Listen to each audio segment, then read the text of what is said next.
Testing the Premier Elite OHW should be completed as part of routine maintenance to ensure correct functionality.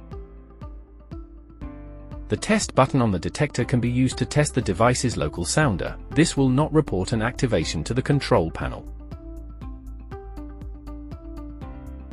Smoke spray can be used in a smoke test.